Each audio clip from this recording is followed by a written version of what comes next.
F-37 also has the Su-37S, which is now known as the Su-42. And it's a forward swept wing. It's a very revolutionary. That was the Russians' kind of first attempt at a stealth fighter. But you wouldn't really call it fully stealth because it didn't have the geometry for it. Probably the most maneuverable of them, of the whole flanker lineup. But yet it also had an internal weapons base, so that was supposed to be their first counter to the F-22, but I don't think it was quite the airplane they thought it was going to be. Although impressive to watch it fly, but wasn't, it was still better than anything it was the most advanced they had. It was the most, stealthy they had to that point of that lineup. But they basically stuck with the Su-35, which arguably may be the best current in-service fighter on the planet because of, it's a very powerful airplane. Just watching one fly at an air show, you could tell that's an extremely powerful airplane. Again, what you see at the air shows is not what you're going to see in a dogfight, but you have to, factor in it has range, it has payload, it has altitude, it has speed, it has maneuverability, it has radar capabilities, it has everything it needs to be one of the best. So with the best pilot that they have in there versus, again, an F-15, at that point, yes, the F-15 is going to have some problems. It has radar that also looks backwards. It has arguably the Archer 11 missile that can shoot backwards, which I don't think the reliability is as good as some people think. But the Russians were working on missiles to shoot backwards back a good while ago. I think arguably it would work sometimes. It was very, very dangerous, but they did develop that technology. That's the thing about the Russians, is they're always trying to further it. So the Su-35 is basically the one step from what they have now. But I still think the Su-35 is better than the Pak T-50, the Sukhoi T-50 Pak F-8. I think it's still better because it's just a little more practical. Like the F-15. Now, that brings us to the next one, the F-22. Well, the Americans were saying, look, these Russian airplanes are getting pretty advanced. We need to replace it with something. And at the same time, they were refining super flankers. Is about the same time. You got your flanker, your super flanker, your Terminator. Then you got the Berkut, the Platypus, and now you still have the Terminator, the Su-35 Terminator, which people still call it the flanker, but it's designated the Terminator. And then the Sukhoi, that's the next evolution. But by this time, the Americans have been working on the F-22. Now, what does it have? Well, arguably, engine performance, hands down, there's no other fighter on the planet that has that kind of power to weight at a combat load. It's impressive. And again, if we watching the Pak F-A T-50 flying around, you could see the same thing going back to the MiG-15 versus the F-86 Sabre. Definitely probably better in a turn. I don't know about, well, that's a tough one because the F-22 has so much power that it can sustain the turn.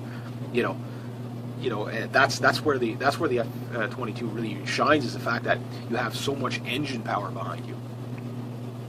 And climb, well, I'm sure there's nothing that will climb with the F-22.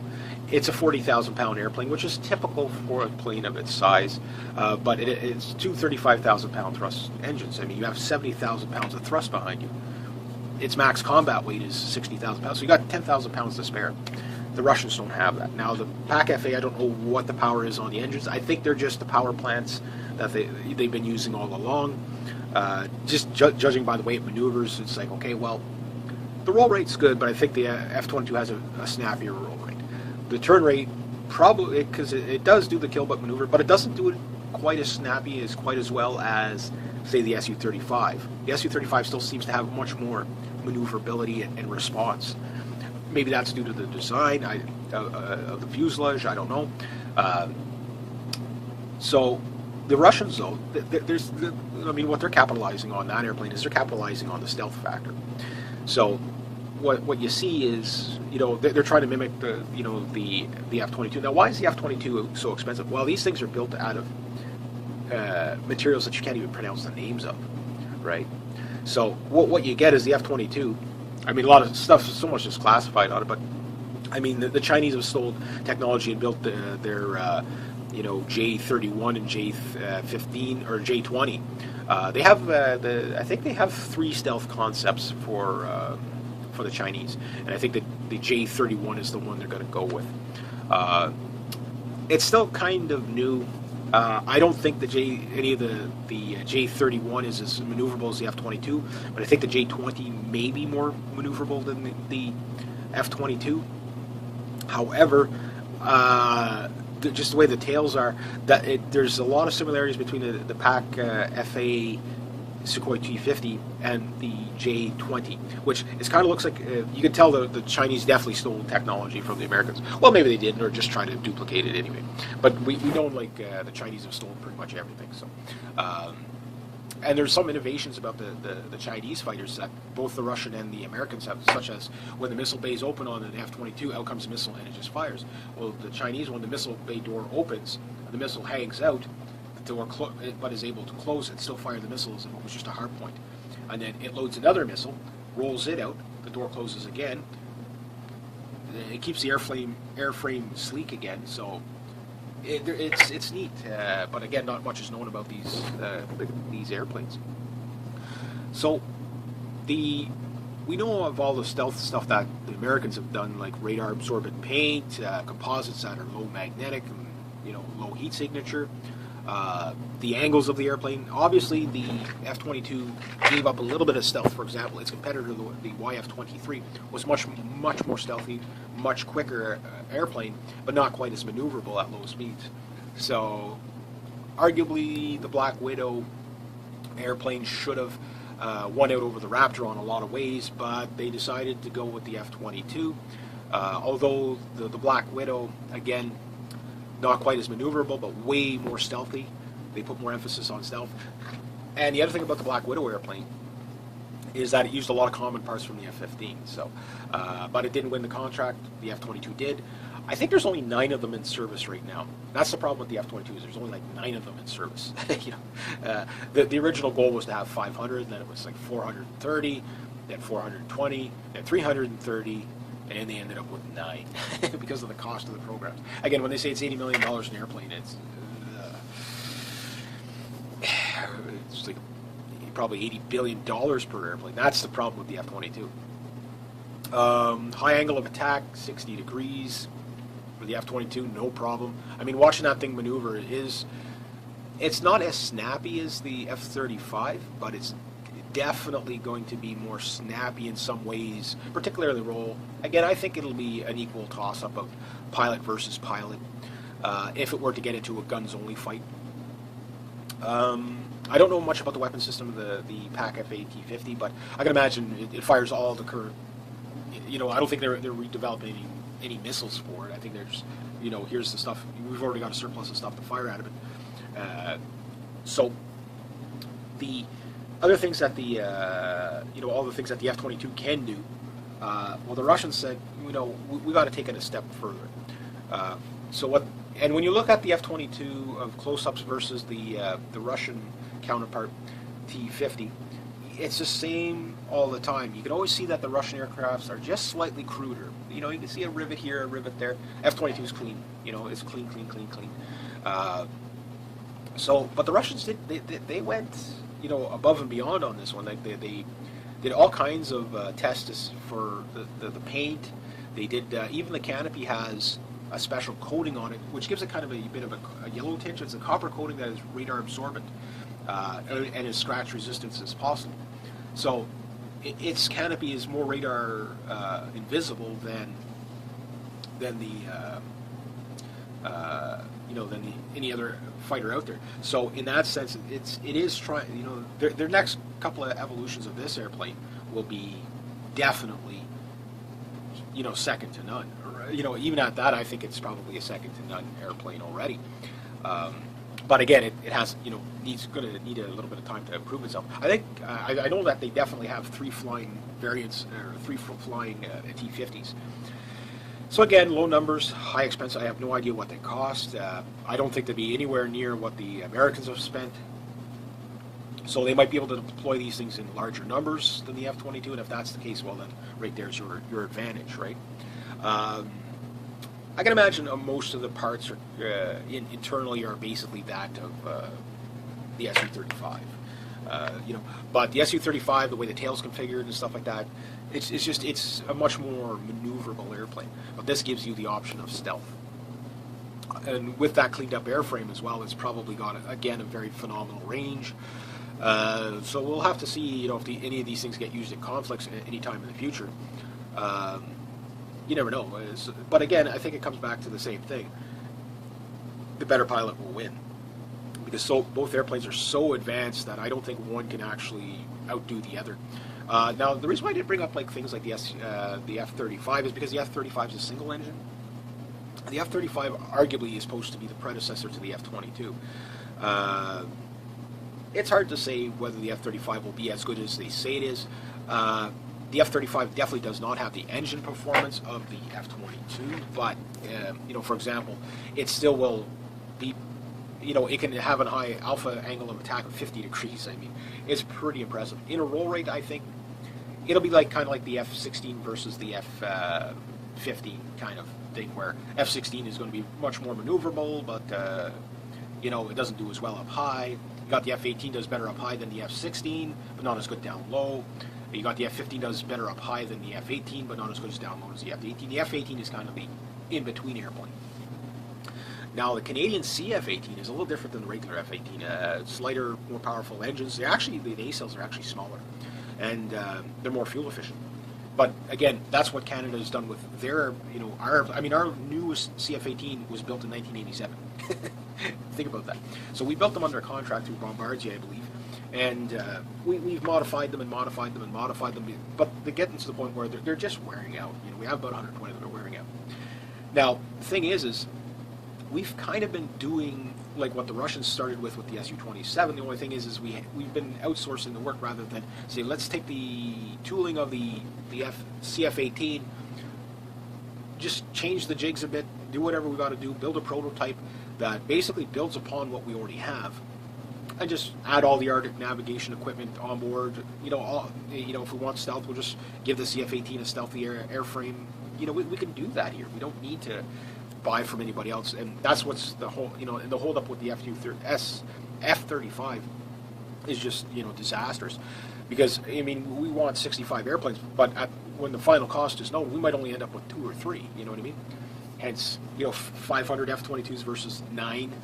I think there might be 30 that will be built. I don't know the actual numbers, and again, I don't know what the numbers are for the PAC F-50. But the technology of the PAC F-50 is newer than that of the F-22 and the F-35. So, the thing is the F-22s can be upgraded, and that obviously they designed it with that in mind. So more powerful radars and stuff like that. One thing F-35 is going to have is a radar powerful enough that it can actually overwhelm another radar and fry it. That's pretty impressive. There was another airplane that did something very similar to that. That was the A6 Intruder and the Prowler. The Prowler being the one with the, that thing you want to fry out somebody's radar. There you go. The thing has a radiation sign on the front of the airplane. Do not do not put crotch close to the nose of the airplane. You'll be sterile. But we do see the Russians are making incredible strides now. Depending on how good the T-50 actually is, would that be a possible candidate for Canada's airplanes? If these things come on the market at $60–70 million a piece, I'd hate to give the Russians the business in the sense because I don't support communism, but I got to say, hey, it's there. I definitely, if it is what it is, if it can outdo the CF-18. The only thing is, I'm watching the PAC T-50 maneuver, and I've seen CF-18 pilots maneuver. With the exception of the Cobra, we can't quite do that. But it almost, to me, was the same as watching a CF-18 fly. Maybe because the airplane's a little heavier, doesn't quite have all the extra fins on it, and forward canards that the Su-35s. So in a dogfight, I don't know if the PAC FA, in a guns-only dogfight, I'd put my money on the CF-18, as long as you could keep a visual on them. The profile of the airplane is kind of hard. That's one of the things about it. At certain angles, it's just a flying triangle, very, very deceptive, and to keep your eyes on it. And they were designed to to confuse the enemy like that. But the Canadians, I mean, have you ever seen a CF-18 or an F-18 fly along and then do a rollover, and all of a sudden there's a painted cockpit on the bottom of that? Well, that's a Canadian design to fool the enemy. Again, us Canadians, we're sneaky little buggers. Something in the main needs to make it. You know what I mean? We just sneak around. You know, let's let them think we're going this way when we're actually coming this way. You know what I mean? So innovation, like Canada has no short of innovation. And if the Russians can be building stuff like that, I don't see why the Canadians can't. You know, and you can do it for as long as you don't go with the idea of paying everybody so ridiculous that you just can't. And I think if we move back to the stable airframe, for example, if I were to redesign the CF-18 today for Canada, number one, we've got a tail hook on it and folding wings, nice for storage. But why do we have Navy parts on an airplane when we don't have an aircraft carrier? Yes, the tail hook gets used in short landing stuff like that, but I'm willing to give that up to reduce maintenance. I mean, for CF-18, for every 1 hour flown, about 12 hours of routine maintenance, right? So make it lighter, stronger, more fuel efficient. That can be achieved, but maybe we have to retool up. I mean, the tooling is pretty much already there, so all we have to do is retool up again and just make a stealth version of the CF-18. So I guess that's all the babbling I'm going to do. But I guess at the end, the airplanes have come full circle again. If someone says no, the T-50 is so much better than the F-22, I'll let the pilots decide. You know what I mean? To me, there's nothing that really compares with the 22 in terms of power, climb rate, holding high alpha attacks. Nothing seems to trump the Su-35 in maneuverability other than the MiG-29 OVT and MiG-35, but they don't have quite the same role range-wise. Like I say, the T-50 is, there's a lot of attention to detail there, and it'll be interesting to see where these airplanes end up in the future. I have a feeling, obviously, India will probably be buying a lot of them. So we may see like the J-31s and J-20s of China, going up against the T-50, which, I don't know, the Chinese, they have a very maneuverable version of that their aircraft is very maneuverable as well. So, but is it as good? So, we'll see. We'll have to wait and see. But again, this goes back to MiG-15 versus the F-86 Sabre, which Canada used to have 1,800 of them, and ours were a little bit more, again, more hopped up. We had an extra 2,000 pounds thrust in our F-86 because, again, they're, the Americans bought them. They moved on to other aircraft designs. We just upgraded the ones we had. Yes. Again, better pilot. Rate, subscribe, comment, share, like. There we go. So anyway, the Su-37 also has the Su-37S, which is now known as the Su-42. And it's a forward swept wing. It's a very revolutionary. That was the Russians' kind of first attempt at a stealth fighter. But you wouldn't really call it fully stealth because it didn't have the geometry for it. Probably the most maneuverable of them, of the whole flanker lineup. But yet it also had an internal weapons base, so that was supposed to be their first counter to the F-22, but I don't think it was quite the airplane they thought it was going to be. Although impressive to watch it fly, but wasn't. It was still better than anything it was the most advanced they had. It was the most, stealthy they had to that point of that lineup. But they basically stuck with the Su-35, which arguably may be the best current in-service fighter on the planet because of, it's a very powerful airplane. Just watching one fly at an air show, you could tell that's an extremely powerful airplane. Again, what you see at the air shows is not what you're going to see in a dogfight, but you have to factor in it has range, it has payload, it has altitude, it has speed, it has maneuverability, it has radar capabilities, it has everything it needs to be one of the best. So with the best pilot that they have in there versus again an F-15, at that point, yes, the F-15 is going to have some problems. It has radar that also looks backwards. It has arguably the Archer 11 missile that can shoot backwards, which I don't think the reliability is as good as some people think. But the Russians were working on missiles to shoot backwards back a good while ago. I think arguably it would work sometimes. It was very, very dangerous, but they did develop that technology. That's the thing about the Russians, is they're always trying to further it. So the Su-35 is basically the one step from what they have now. But I still think the Su-35 is better than the Pac T-50, the Sukhoi T-50 Pac F-8. I think it's still better because it's just a little more practical. Like the F-15. Now, that brings us to the next one, the F-22. Well, the Americans were saying, look, these Russian airplanes are getting pretty advanced. We need to replace it with something. And at the same time, they were